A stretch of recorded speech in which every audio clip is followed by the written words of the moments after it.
Muy buenos días a todos, bienvenidos a todas las personas que se conectan a esta transmisión del día de hoy. Estamos muy contentos y muy orgullosos de cerrar este ciclo de conversaciones sobre gestión cultural. Es una apuesta que desde el Banco de la República estamos haciendo por reflexionar, aprender, compartir saberes alrededor de lo que significa la gestión cultural en nuestros territorios.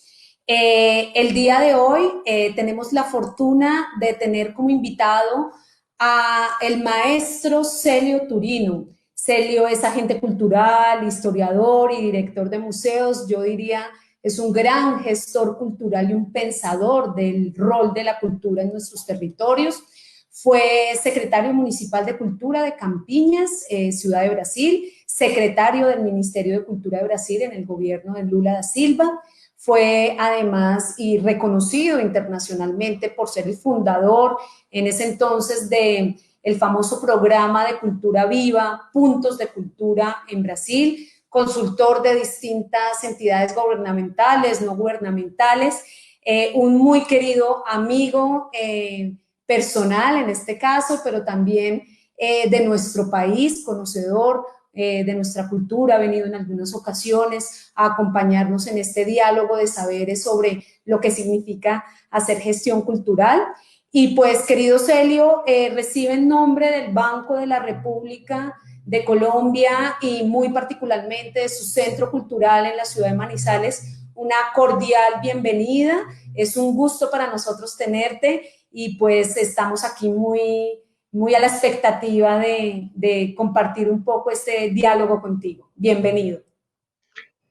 Gracias, Ivonne. Gracias por la invitación al Banco de la República y al Centro Cultural de Manizales. Para mí es una gran satisfacción. En primero, porque me gusta estar con la gente de Colombia. Nos considero muy parecidos con la gente de mi país, de Brasil.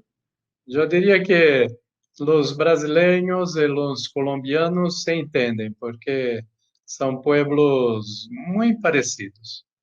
Aquello que tenemos de bueno y también de malo, ¿no? Todavía somos separados así, no nos vemos tanto. Yo que tuve la oportunidad de estar algunas veces en Colombia, pude perceber eso. También otros amigos colombianos me dicen la misma cosa que os brasileiros são parecidos com os colombianos na forma de ser. Então, para mim é sempre uma alegria estar com vocês. Sobretudo em Manizales. Eu não conosco Manizales personalmente, mas eu estudei um pouco sobre Manizales quando estive como secretário de Cultura em Campinas há 30 anos. Isso em 1990. É, quando organizamos um festival internacional de teatro na cidade. E para sermos o festival, buscamos como referência exatamente o festival de Manizales. Estudamos como era hecho, como se organizavam as coisas. Então, para mim, há esta vinculação. Para fora do café, não? É mais com o festival mesmo. E que portanto, é uma satisfação estar falando desde Manizales, estou aqui, desde São Paulo, Brasil, mas falando a partir de Manizales, e creio que para a gente de toda a Colômbia, não? Bem, eu fui invitado para falar sobre cultura e territórios. Pensei em começar falando sobre uma experiência muito especial que eu tive há 10 anos em Bogotá. Creio que estivemos juntos. Me recuerdo que nos vimos em el museu, em um café cercano do Museu del Louvre. Eu e vós, Ivone, que me foi apresentada por Jorge Blandón de Medellín, ¿no? Yo tenía salido del Museo del Oro há pouco, né? Foi um momento muito, muito especial. Eu estava com minha esposa, primeiro, eu considero um dos museus mais hermosos e mais consistentes em seu trabalho museográfico, inclusive, del mundo, não da América Latina, del mundo. O Museu del Ouro é realmente um espaço muito especial. Há uma sala em que nos cerramos e que de repente está todo escuro e com o tempo começamos a ver uma luminosidade, também o sonido, as vozes, e isso chamou muito minha atenção, principalmente porque há uma transposição de espaço, não? É, existe uma imersão efetiva nessa, nesta terra que foi a terra del ouro, não é? A terra de Eldorado. E observando todas as obras em Museu del Ouro, a coisa que mais me impressionou é que são obras de pájaros, de monos, uma orivesaria não hecha com ouro, muito delicada, muito especial. eh, Mas o que mais me chamou a atenção é o que não tinha no museu. Não vi nenhuma obra de guerra, de morte, de violência. Assim, eh, eu percebi que os ancestros de los colombianos, os pueblos originários em Colômbia, se eternizaram exatamente por sua percepção e sua vinculação com a natureza, a delicadeza de sua orivesaria, não? É muito diferente de quando vemos as obras de arte europeias, grega, romana, não? Sempre há em los vasos, em las cerâmicas, as cenas de batalhas, de enfrentamentos, de violência, de morte. Em Museu del Ouro, eu que vi, foram cenas de delicadeza, de natureza, não? Isto é muito profundo, porque diz muito de la gente que compõe um lugar. Quando pensamos em gestão cultural desde os territórios, há que buscar esse vínculo, não? Porque a cultura, para que ela aconteça, é necessário ter dois elementos. Dois elementos são fundamentais: el compartir el território e el compartir el tempo, a memória e o espaço. Assim, quando se comparte memória, quando se comparte tempo, se comparte afetos, se comparte histórias. Da mesma forma, quando se comparte espaço. Todavia, nos tempos, nas sociedades atuais, no mundo contemporâneo, os espaços não são tão compartidos, não?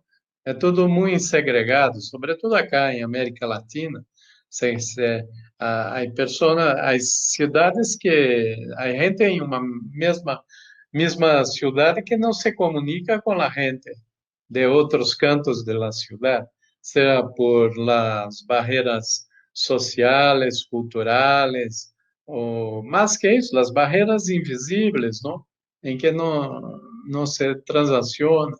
Então, quando não há essa oportunidade de compartilhar território e também histórias, também memórias, não se, não se cria cultura. E aí sim, vivemos em uma cultura mais vazia, digamos assim, uma cultura mais vulgar, uma cultura del descarte, e não uma cultura de geração de vínculos, não?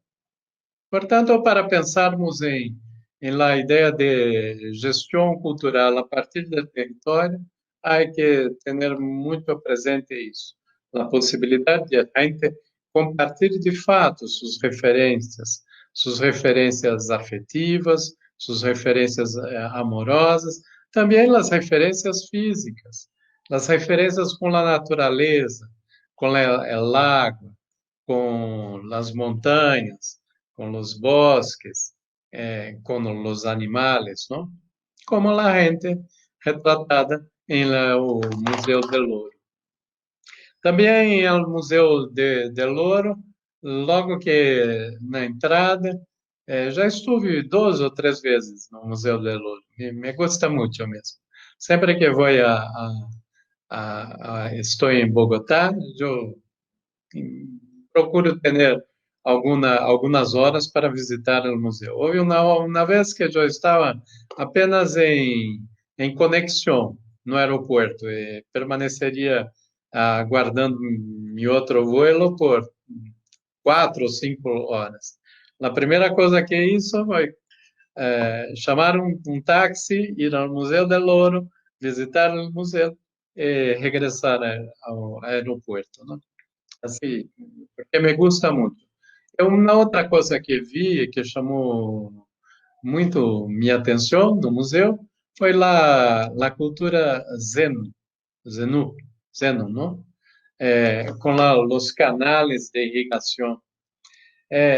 Eu fico imaginando, eu me quedo imaginando como que era esta civilização, não? Uma civilização milenária, não? Que construiu uma rede de irrigação para sua agricultura, vinculada também cercana do oceano, não? E como que a gente construiu a forma de pensar, a forma de produzir, era algo que merece muitos estudos, não? Eu sei que há muitos, agora mesmo Ivone me disse de um grande investigador colombiano que habla de uma civilização anfíbia. De fato, é uma civilização anfíbia que ocorria no território Zeno, não?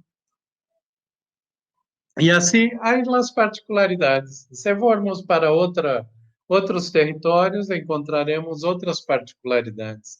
E todas essas particularidades, elas são diferentes em sua forma, mas elas são semelhantes também em seu conteúdo. Por quê? Porque elas dizem respeito a como habitar os territórios, a como se perceber parte de los territórios. Não como se hace hoje, nos tempos atuais, em que a gente se coloca a parte da natureza, a parte de los territórios, a parte de sua gente, não? Não. Temos que nos perceber como parte de nossa gente, como parte de nosso território, como parte deste planeta, não?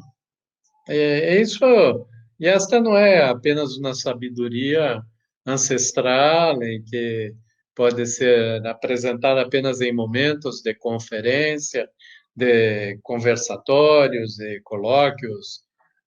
Não, é uma necessidade de percebermos isso neste momento, para hoje, caso não queiramos destruir a vida humana no planeta, não?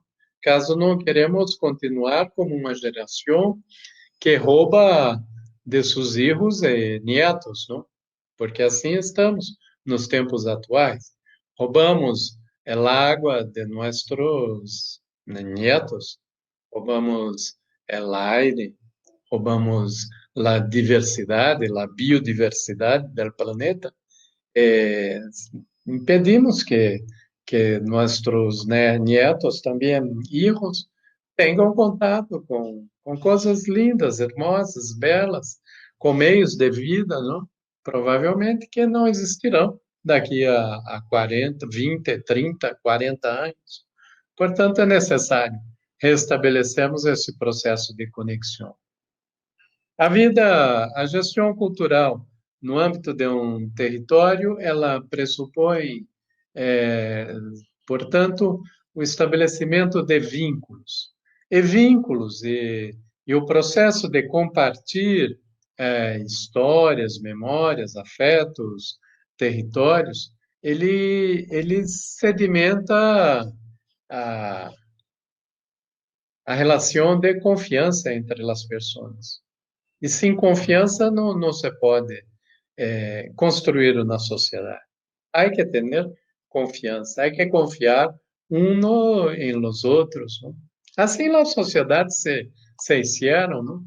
Mesmo em la pré-história, como a humanidade conseguiu se preservar, como a humanidade conseguiu prosperar em um ambiente tão difícil para os seres humanos, não? Imaginem há 10 mil anos, 20 mil anos, como aquela gente conseguiu sobreviver quando os humanos são tão frágeis, não? Exatamente por la confiança e também por la colaboração, porque não há colaboração se não há confiança entre as pessoas. Imaginemos uma pessoa una persona habitando su tribo, nómade, caminando por este continente ou nas savanas de África, esta persona descobrisse como hacer fuego, ou preservar o fuego. E ela não compartisse esse conhecimento com as outras pessoas de sua tribo. Quando esta pessoa se quedasse enferma, e necessitasse de fogo para ser aquecida, ela poderia morrer, porque não teria quem hicesse o fogo. Foi necessário, portanto, que ela compartisse este conhecimento. Também o conhecimento das medicinas, de las plantas medicinais e tudo mais, porque se ela precisasse de uma hoja para tratar de um dolor de barriga, por exemplo, não haveria quem soubesse buscar, localizar aquela hoja específica para tratar de um problema de enfermidade específico daquela pessoa. Ou seja, para que a humanidade preservasse, foi necessário a confiança e foi necessário o compartilhar. É o oposto do que as sociedades atuais nos colocam, mesmo nos processos educacionais. Nos dizem que a humanidade prosperou a partir da competição, a partir da disputa entre uns e os outros, a partir do egoísmo. Isto não é verdade, não foi assim. A experiência como os canais de irrigação de Lausanne nos demonstram que não foi assim. Não houvera um processo de colaboração muito intenso entre a gente, não haveria como construírem essas obras de engenharia, não? E essa civilização anfíbia.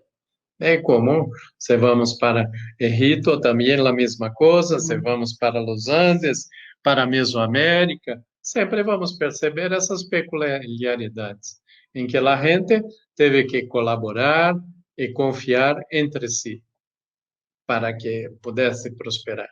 Eu diria que nos tempos atuais, no mundo moderno, é necessário redescobrirmos esse sentido da cooperação e da confiança.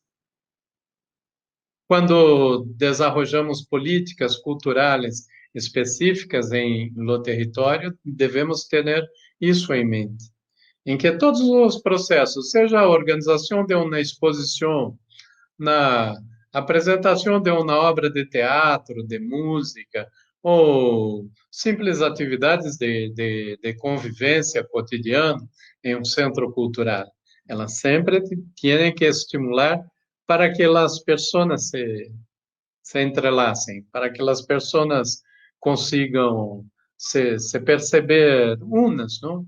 E também se descobrir nesse sentido do arte.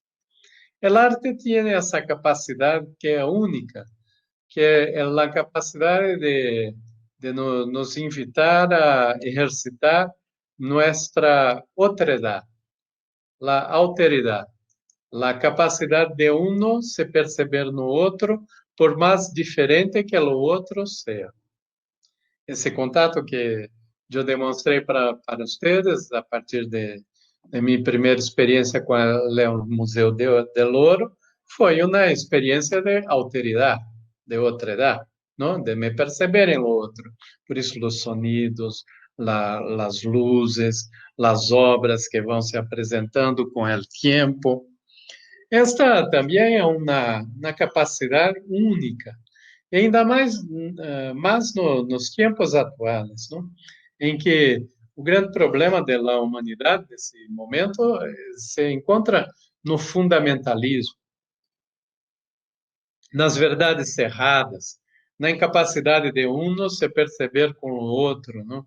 Na incapacidade de estabelecimento de comunicação entre sistemas de organização humana que são diferentes, não? A recusa mesmo em compreender o outro. Neste momento, temos ao redor do mundo, creio que 80 milhões de pessoas desplaçadas, não? Com o processo de migração entre países, mas também internos países. E Colômbia tem, não serei eu a falar sobre isso, não? Porque vocês têm uma experiência com os desplaçados a partir de um processo de conflito interno, não? Gente que é arrancada de suas terras, que é arrancada de suas raízes, que perde suas referências. Este processo não sei se essa seria a palavra em espanhol, mas em português seria desenraizamento, não? De se sacar a pessoa de suas raízes, que genera a violência, o desprezo com a vida do outro, a incapacidade de la gente se comunicar, não? Então, queremos regenerar as sociedades a partir de processos mais pacíficos e harmoniosos, há que possibilitar um reenraizamento, não? Uma reconexão das pessoas com suas raízes, com seus afetos, com suas memórias, com seus referentes amorosos, também com seu território, não? A possibilidade de sentir o odor, não? De las coisas, de los sonidos, de ter a percepção, de escuchar o canto de los pájaros, que se quita também, de ter la capacidade de mirada, de fijar los ojos e mirar uma paisagem, não? E ali contemplar, e ali recuperar nossas histórias também. Eu diria que este é um trabalho fundamental para se estabelecer dentro das comunidades.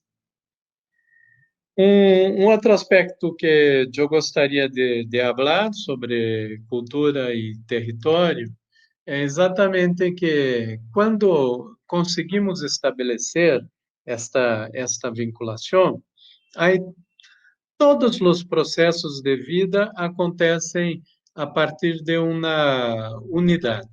Se cria uma harmonia. Por quê? Porque a vida acontece no território. Mesma hora, quando estamos cada um confinado em suas casas por conta da pandemia, não? Mas a vida acontece a partir do território. E é onde as relações econômicas, as relações sociais, também o pensamento religioso, as relações amorosas, afetivas, tudo no território, tudo isso se imbrica, tudo isso está entrelaçado, não? Daí a importância de políticas culturais que têm esse sentido de la territorialização. Com a ideia do ponto de cultura, que começamos acá em Brasil em 2004, quando eu fui invitado para trabalhar em Ministério da Cultura, não?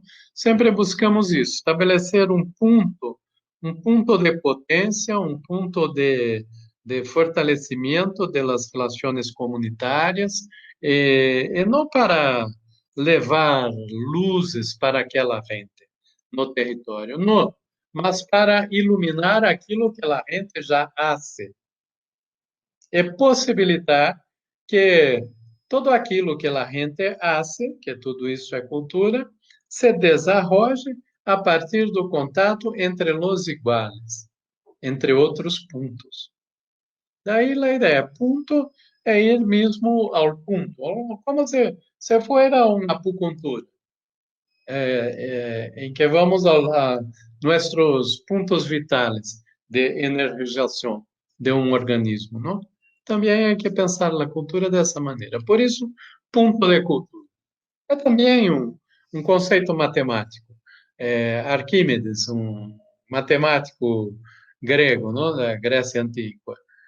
Dá-me um ponto de apoio e uma palanca e eu moverei o mundo. Essa é a ideia com ponto de cultura. Hicimos 3.500 pontos de cultura no Brasil, em diferentes comunidades, 1.100 municípios, 8 ou 9 milhões de pessoas involucradas, não? Mas o ponto é a ação no território. Seria como se fosse uma microrrede, uma microrrede que se estabelece no território. Esta microrrede tem que se articular com uma macrorrede, que é exatamente a ideia da cultura viva. O que é a macrorrede? A macrorrede é... Alguma coisa aconteceu no apartamento de cima, cá, de arriba, cá. Se escutou um estrondo lá. Mas creio que não foi nada mais problemático. Mas, enfim, o que é a macro-rede? A macro-rede é a cultura viva. O que é a cultura viva? A cultura viva é toda aquela cultura que a gente hace. E que a gente hace em suas diversas formas, não? Para pensarmos em la cultura viva, há que nos remetermos à ideia de nos decolonizarmos. A humanidade sempre foi, sobretudo a partir do século XV, ela se marcou por la colonização, de uma maneira muito forte. Antes também, mas a partir do século XV, isso se estabeleceu de uma maneira terrível, não? A colonização que se estabeleceu a partir da ideia da invalidação do conhecimento dos outros. Também a partir do racismo, não? O racismo nasce tal qual configurado nos tempos atuais, exatamente nesse período, não? Era necessário invalidar o diferente, não? Como assim hicieron os conquistadores ibero-americanos, não? Europeus, quando chegaram a este continente que se chama América agora, não? Era necessário desumanizar a gente, sacar-lhes a alma, sacar-lhes a capacidade de conhecimento. E quanto não se perdeu, não? Imaginem se os europeus que para cá chegaram, logo no primeiro momento, aprendessem com a gente, aprendessem toda essa orivesaria da gente de Eldorado, toda a sua delicadeza, talvez iniciassem menos guerras, não? Aprendessem com toda a engenharia de irrigação, como dos Zanus, não? Aprenderiam muito mais coisas. Perderam também por terem essa ideia de colonização, ou seja, de um se imponer ao outro, não? Com a desumanização, escravizaram o continente todo. Acá em América, praticaram o genocídio, a eliminação física mesmo de los pueblos originários, de gran parte. Em África, impuseram o holocausto da esclavitud, não? E assim se justificou, mesmo do ponto de vista religioso, não? Que para escravizar a gente era necessário dizer que esta gente não tinha alma, não era humana, digamos assim, não? Então, o primeiro pressuposto para uma nação territorial, cultural, efetiva, está exatamente na decolonização. la quebra de las jerarquias culturales, ¿no? Para construir nuevas legitimidades. Isso não significa manter as coisas de como elas sempre estiveram. Não é assim, porque a cultura é dinâmica também. A cultura, para acontecer, é necessário ter um hilo entre a tradição e a invenção, que combina, não? Não se, não se mantém cultura solamente com a tradição, porque se torna uma cultura estática. Mas também não se pode produzir uma cultura de invenção sem o vínculo com a tradição, porque seria como fazer uma árvore sem raízes, não? A árvore não sustentaria, não se sustentaria. Então, nos processos comunitários e de gestão cultural nos territórios, há que estar atento a isso. Primeiro, a decolonização. Segundo, a este contato entre tradição e invenção. Terceiro, a despatriarcalização. Cultura é um substantivo feminino, la cultura, que nos remete também à ideia de agricultura, não? Ou seja, cultura é cultivo, cultivo das pessoas. Também nos remete a cuidado. Por muito tempo se relegou a ideia del cuidado solamente a las mujeres, ¿no? Hasta como una forma de superexplotación de lo trabajo de las mujeres, ¿no? Porque toda a economia del cuidado que se estabelece na vida social, mas sobretudo doméstica, foi secundarizada, foi inferiorizada. Isto é resultado de um processo de patriarcalização.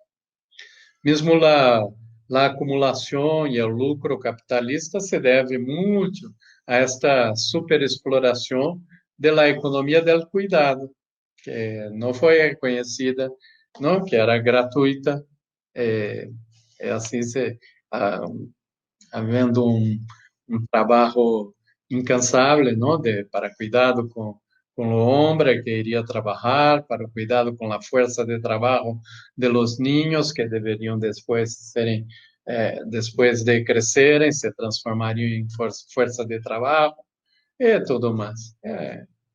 Um trabalho que foi desmerecido, não?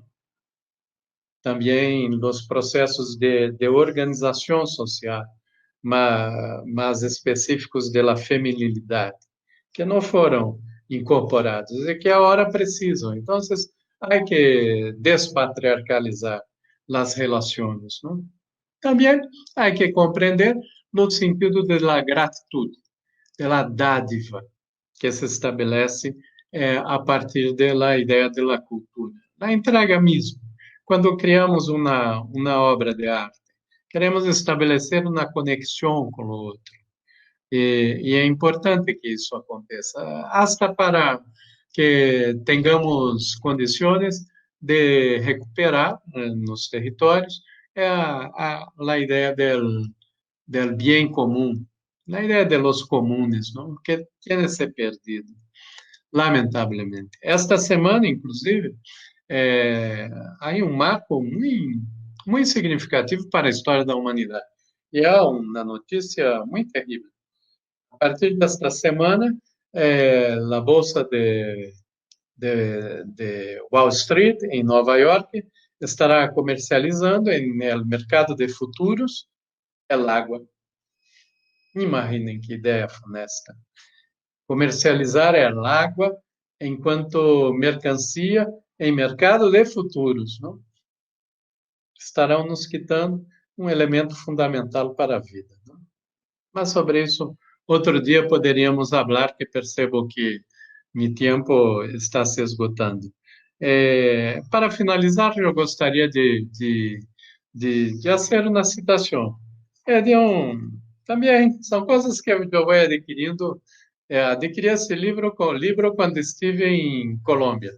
É uma edição de Medellín, editora Sílama, Watt Davis, antropólogo que me gusta mucho, ¿no? Y este libro es Los Guardianes de la Sabiduría Ancestral. E eu gostaria de citar, terminar a minha apresentação haciendo uma citação nesse livro. A Davis, ele vive em Colômbia, é um biologista e antropólogo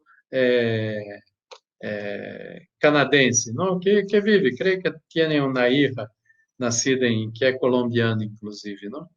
E eles têm várias experiências com pueblos tradicionais.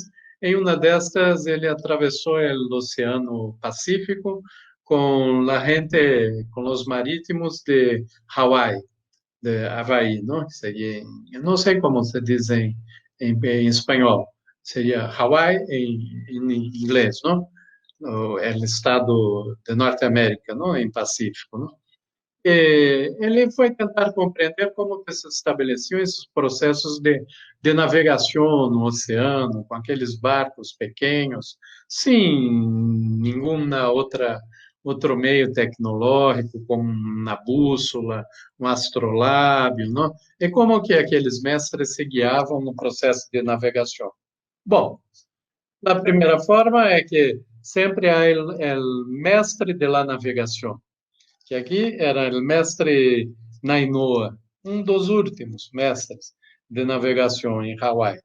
E ele percebeu que todo o processo, este mestre, ele permitia que ele ia dirigindo o processo de navegação naquele oceano em que não se avistava nada e que para nós outros, que pode ser solamente água, mas o mestre de navegação percebe as correntes del mar, os cardumes del pescado, os sentidos del viento. Qualquer sinal era uma referência para que ele estabelecesse a navegação.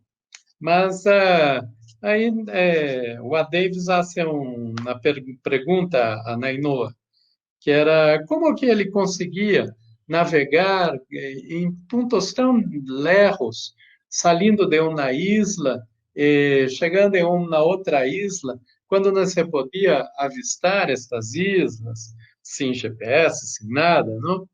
Aí Nainoa lhe responde, primeiro, se aprendes a ler o oceano, se puedes ver la isla en tu cabeza, jamás te encontrarás perdido. Hay que conseguir saber para tener la idea de para dónde queremos ir. Y no hay nada, no hay ninguna actividad humana que nos permita, que nos posibilite ver la isla sem estarmos em la isla, que não ser el arte. E segundo, e acá finalizando, há uma outra observação do mestre Nainoa, que ele diz o seguinte: não basta alçar os olhos e mirar as estrelas para saber onde estamos. Necessitas saber de onde vienes, memorizando todo o trecho navegado. Este é o papel de agente cultural em centro cultural, em suas comunidades.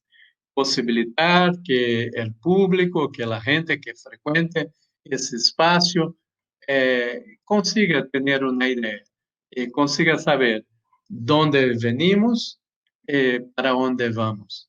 E sempre conseguindo ver uma isla que por vezes não existe, mas que existe em nossa cabeça e que nos permite atravessar esses oceanos com tantas dificuldades e que seja em uma pequena canoa. E assim atravessamos e assim promovemos toda essa aventura humana. Bem, era isto que eu tinha a dizer neste momento. Querido Celio, maravilloso, como siempre, nos dejas con unas reflexiones muy interesantes y sobre todo retadoras para el día a día de para aquellas personas que nos dedicamos a los temas culturales. Les queremos dar un agradecimiento a todas las personas que están en este momento conectadas en el Facebook. Los invitamos a, si tienen preguntas o inquietudes para el maestro Celio Turino, nos las hagan a través del chat del Facebook. Saludamos a las personas de la red de centros culturales del Banco de la República que se encuentran conectados en este momento desde Neiva, Tunja, Montería.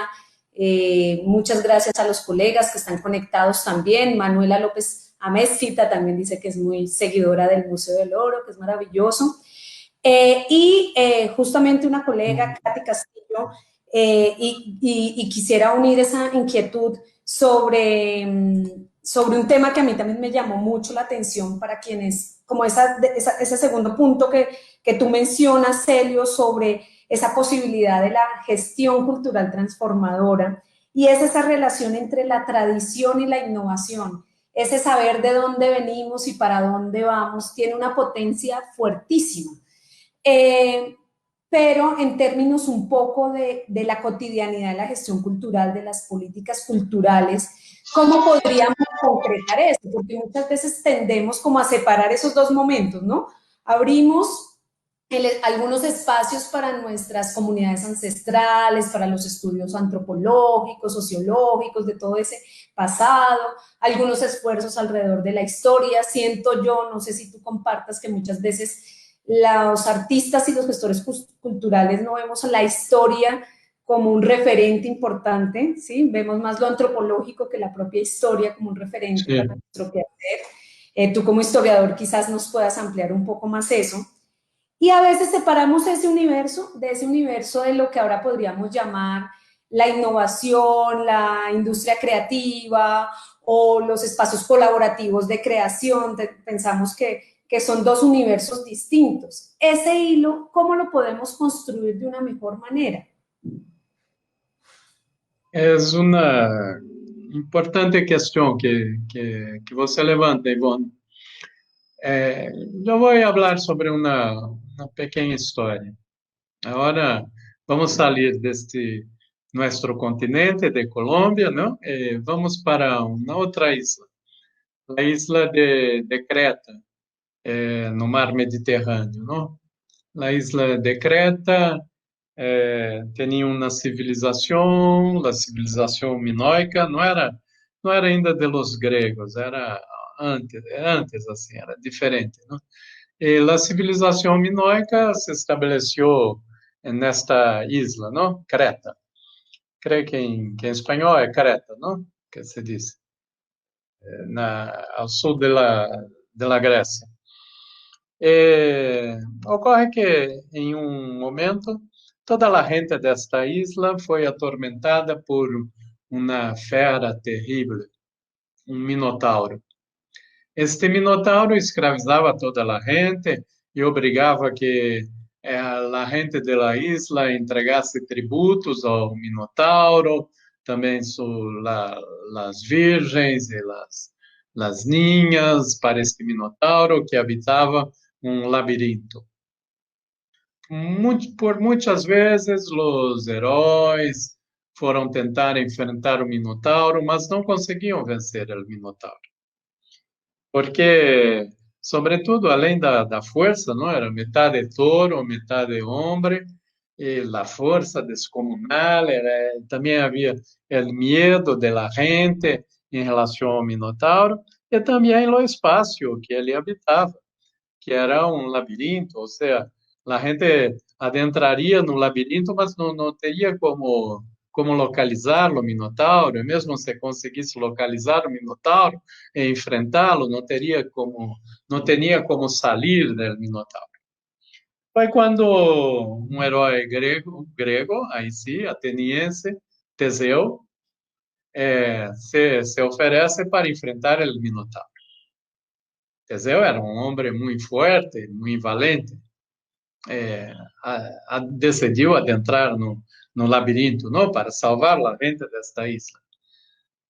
Mas Teseu não teria logrado êxito e eu não estaria contando essa história porque Teseu teria sido devorado por o Minotauro, teria morrido no labirinto não haveria quem contasse essa história, se não fuera la coraje e la inteligencia de una mujer, Ariadne. Assim se diz? Ariadne, em espanhol.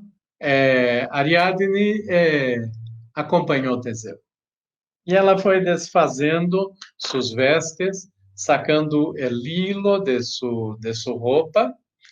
Eu considero, me gusta muito esta versão da história, que ela vai sacando sua roupa, desfazendo com o hilo e vai caminhando por dentro do labirinto e com isso ela tem condições de se localizar dentro do labirinto.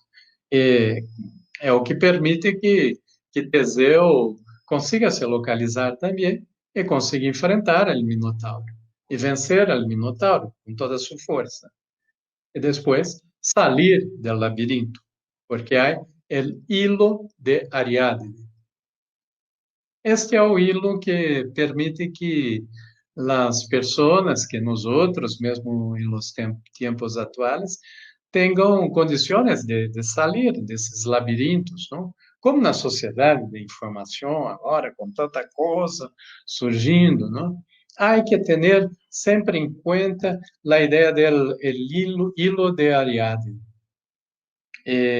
Nesses processos, como se disse agora, da indústria criativa e tudo mais, quando essa indústria, ou indústria naranja, ou uma série de definições que se coloca, mas quando se desloca a ideia da criatividade, de los processos de vínculo com as comunidades, com a história, com o passado, com a memória, porque o passado tem uma série de referências, que é também as referências afetivas, como hablamos, a forma de ser, o comportamento, tudo isso está presente em nosso DNA, não? Então, quando se corta o hilo de Ariadne, não se produz uma cultura, um processo inventivo que seja sustentável.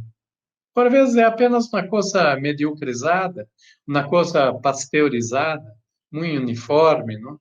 E que é muito igual em um lugar ou outro. E não é isso que sustenta na cultura. O que sustenta na cultura é a Y capacidade mucho de cultural. sair do labirinto, não? Entiendo. Me encanta que traigas a colación la maravillosa historia del hilo de Ariadna para hacer esta bella relación. Hay una pregunta en el Facebook que se relaciona con esto que estamos conversando, Celio, que dice así, de Manuela López Amezquita: ¿cómo ha sido su experiencia desde la gestión cultural para generar espacios de concertación entre movimientos de saberes tradicionales con estos pensamientos y modelos de la innovación? ¿Cómo generar esos espacios de Sim. concertación entre esos dos universos? Como eu disse, a ideia do ponto de cultura é de uma micro-rede, atuando no território, cada uma de uma maneira diferente. Chegamos a 3.500. Até o momento, um tanto assim, acá em Brasil. Agora estamos em um momento muito difícil no Brasil. Não é o caso de adentrar nisso agora. Não, estamos passando por muitas regressões. Mas, enfim, chegamos em 2010 com 3.500 pontos. Cada um de uma maneira, em rede de cineastas indígenas na Amazônia, jovens fazendo teatro, dança em favelas, rádio comunitária, rádio com prostitutas, TV com presidiárias em presídios femininos, enfim, muitas coisas, grupos em universidades, são as mais variadas formas. Quem queira pode, inclusive, acessar um livro que escrevi, que está em espanhol, está livre, em PDF, que é Ponto de Cultura, Cultura Viva em Movimento. Está em espanhol, numa edição argentina, e pode acessar. Então, eu relato bastante esse processo. Mas esta é a micro-rede. É necessário que a gente de um ponto conheça o outro, por mais diferente que o outro seja. Esta é a macro-rede, que é a cultura viva. E para isso realizamos duas coisas fundamentais. Na primeira, encontros de conhecimentos livres. Encontros para difusão do software livre, meta-reciclagem em computadoras. Isso é em 2004, 2005, para o desenvolvimento de software livre para áudio e vídeo, que não tínhamos. Hicimos 82 encontros de conhecimentos livres. Onde? Em aldeias indígenas, com grupos de campesinos, em favelas, unindo quem? Jovens hackers com gente de cultura tradicional. Hasta que a gente percebeu que uma semilla crioula está na relação para a sociedade da informação, da mesma forma que o software livre também está. Assim como uma semilla transgênica seria o software proprietário, ou Microsoft, não? Monsanto, Microsoft, ou a semilla crioula e a semilla e o software livre, não? Então, hicimos assim. E também telas de aranha. A ideia sempre é esta mesmo, trabalhar com o sentido lúdico e imagético, não? Imagético, as ideias, assim. Então, reuníamos a cada ano e meio todos os pontos de cultura, mesmo dos 3.500, com 5.000, mais gente, inclusive, que isso, em algum ponto, em alguma cidade do Brasil, hacíamos essas telas. Essas telas tinham três objetivos, não? Basicamente. O primeiro é o objetivo de a gente se ver e ser vista, da gente se perceber na diferença. O segundo objetivo era a possibilidade de a gente pensar sobre sua prática e assim aprender de uma maneira mais horizontal entre seus iguais, não? E o terceiro objetivo nesse processo era de estabelecer processos de organização, de auto-organização, porque sempre quando pensamos em uma nação cultural em torno dos territórios e com sentido de transformação, há que ter um tripé, que seria o tripé del empoderamento sociocultural, mas, sobretudo, a autonomia e o protagonismo das comunidades. ¿Por quê? Porque não se pode ter uma postura de fazer a coisa de fora para dentro, de arriba para abaixo. Não, tem que ser de dentro para fora, de abaixo hacia arriba, não? E assim fomos construindo esse processo. Eu diria que a inovação ela acontece de los dois lados. Por vezes, artistas, profissionais, jovens em universidades aprendem muito quando têm contato com as comunidades tradicionais, assim como essas, não? Hasta hoje, há muitos cineastas indígenas que fizeram películas que ganham muitos prêmios por el mundo, que começaram como jovens indígenas aprendendo a manejar sus cámaras de video. Bien, Celio. Una de las cosas que mencionaste que a mí me parece que es fundamental en la labor que realizamos desde el arte, desde la cultura, es esa necesidad de establecer vínculos, de la generación de confianza, Sí. de buscar espacios como el que acabas de señalar, esos trabajos como colaborativos en medio de la diversidad. Creo que la cultura hace ese llamado a no homogenizar, sino a evidenciar la riqueza que tenemos en el marco de la diversidad. Pero hay una, y con estas tres tareas, perdón, tú nos pones como tres tareas en el universo de la cultura, la decolonización, el hilo entre la tradición y la innovación, y uno que me parece espectacular con este género femenino de la cultura, la despatriarcalización de nuestras políticas, de nuestro quehacer, quizás Exato. hasta nuestros acervos culturales simbólicos que tenemos muy aquí apropiados que debemos transformar.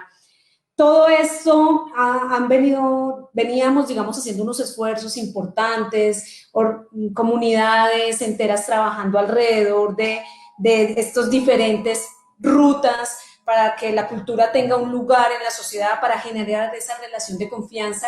Y llega este momento de la pandemia donde el encuentro no se da, donde nos vemos desde la distancia de un dispositivo, donde conocemos la brecha digital que existen en nuestros países, donde el acceso a bienes y servicios culturales se ve limitado para algunos y para otros no. ¿Mm? Yo siento esto como un stand-by, como una pausa en un camino que ya Sim. venía siendo muy difícil y llega este momento, 8 meses en que pasa esto. ¿Cómo ves ese camino de ahora en adelante? Nosotros nos cuestionamos mucho porque llevamos el Banco de la República y su proyecto cultural busca aportar a la construcción de una ciudadanía crítica, una ciudadanía, creo que queremos ser un poco ese hilo de Ariadna en algunos momentos con nuestras comunidades, con nuestros públicos, con nuestros artistas. Pero llega esto y nos enfrenta a este universo, a esta virtualidad, a no ir al territorio. ¿Qué perspectivas ves tú frente a estos retos y este momento que estamos viviendo? Sim, este é o grande desafio, né?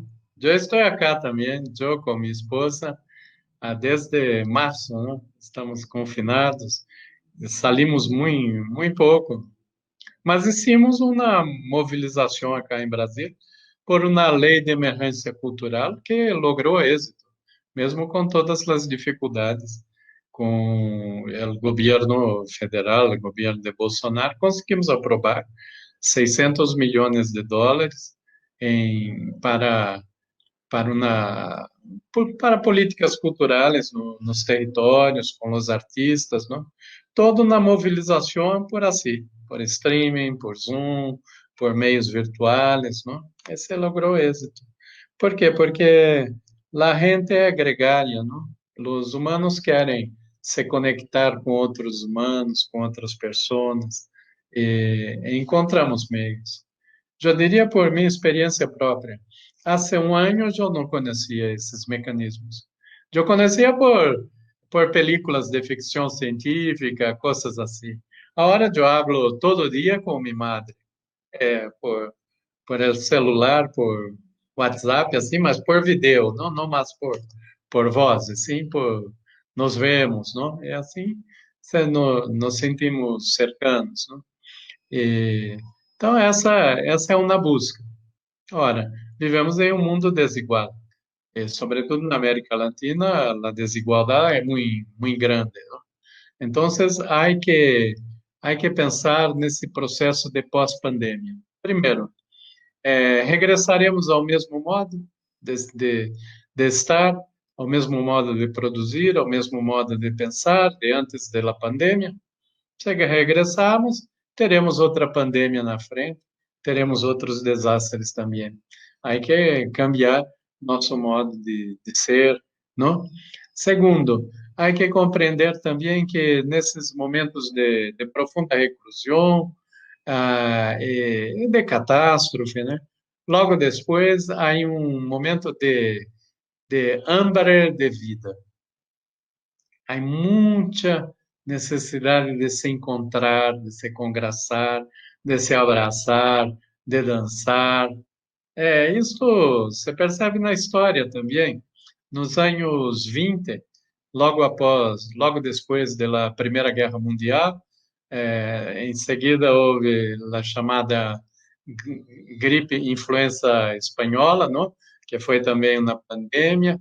Também tínhamos a varíola e tudo mais. Isso até 1919. A partir da década de 20 foi uma década de explosão de criatividade, o modernismo também, as vanguardas artísticas, os encontros, as festas, Berlim, nos anos 20, era uma coisa fabulosa, também Paris, também Bogotá, também São Paulo, também Lima, não? Então, isso vai ocorrer também, necessariamente.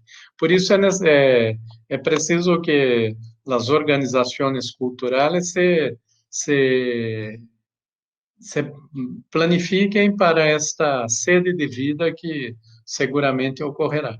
Eu espero que seja também um momento de profunda vitalidade, não somente a partir de encontros como aqueles que hacíamos antes, mas que sejam encontros inovadores e que permitam também que a gente cambie sua forma de estar no planeta também, não? Sua forma de consumo, passando para um consumo mais responsável, sua forma de produzir também, sua forma de interpretar a vida, não? É, creio que este é o grande desafio. Sí, es como una pausa que nos invita a pensarnos que si seguimos E, haciendo más de lo mismo, los resultados van do a mesmo. ser iguales. Ou pior, não? Porque se acumula, então se repete sempre em sentido pior. De acuerdo, así es. Me encanta el concepto de sed de vida, porque quizás el discurso un poco también que se homogenizó durante este tiempo es la economía y la gran crisis económica y otra vez, digamos, este asunto de tenemos que salvar la economía en los países y poco hablábamos de tenemos que salvar esta sed de vida, la salud Exato. mental, la necesidad del encuentro, tanto así que a mí me parece curioso que el sector cultura va a ser el primero en abrir plenamente y hay otros peldaños de la economía como los casinos, como otra serie de espacios que quizás son mucho más riesgosos, igual ya abrieron. Nos cuestiona mucho sobre las prioridades que como sociedad seguimos teniendo y que creo que entre todos debemos transformarlas. En un último minuto, Celio, que nos queda aquí de esta maravillosa conversación, me pareció muy importante este llamado que tú haces al trabajo en red, de la microred a la macrored, y quizás dándole la vuelta también de la macrored a la microred, ese flujo Ah, sim. de trabajo, digamos, en red. Nos cuesta, yo a veces siento que como sociedad nos cuesta el trabajo en equipo, nos cuesta el trabajo en red, y que en el sector cultural, que uno diría a veces es sencillo, el trabajo en red con los artistas, con los gestores culturales que son un poco más proclives, a veces tendemos a ser un poco egoístas o a no ser tan proactivos en estos caminos de la red, nos desanimamos muy fácil. Hace poco escuché de una red maravillosa de gestores culturales que se está creando en un departamento de Colombia que se llama Boyacá. Ha habido iniciativas de la Red Nacional de Gestores Culturales, pero como que a veces las iniciativas nacen y las frustraciones llegan muy rápido y desistimos de esos ejercicios de organización, de trabajo en red, de apoyo colaborativo. ¿Qué nos dirías tú un poco como para impulsar mucho más ese trabajo en red tan necesario, Bom, más aún en esta coyuntura? bom. Ou vamos sair em rede, ou sucumbiremos, ou será a morte, não? Não há outro caminho. Veja a própria experiência da vacuna, não? Para se produzir uma vacuna se leva de 10 a 20 anos. Você conseguiu produzir uma vacuna em poucos meses, não? Em 10 meses, né? Menos de um ano, temos agora uma vacuna para um vírus letal como o COVID, não? Como se logrou? A partir de um trabalho em rede, né, de científicos e tudo mais. Assim também será com a arte, com a cultura. Assim também, eu diria, inclusive, que a arte e a cultura têm um papel de sanidade. Aliás, gostaria de fazer um parênteses.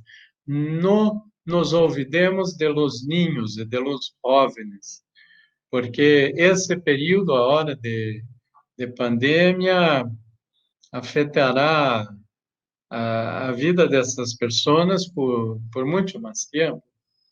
Imagine, um niño que não pode ter contato direto, afetivo, amoroso com seus colegas na escola, não pode abraçar seus abuelos, sua abuela, não pode brincar assim de uma maneira mais livre. Isto terá um efeito muito grande na personalidade das pessoas. Então, há que dirigir aí, como palavras finais, eu já seria mesmo um apelo a todos os gestores culturais.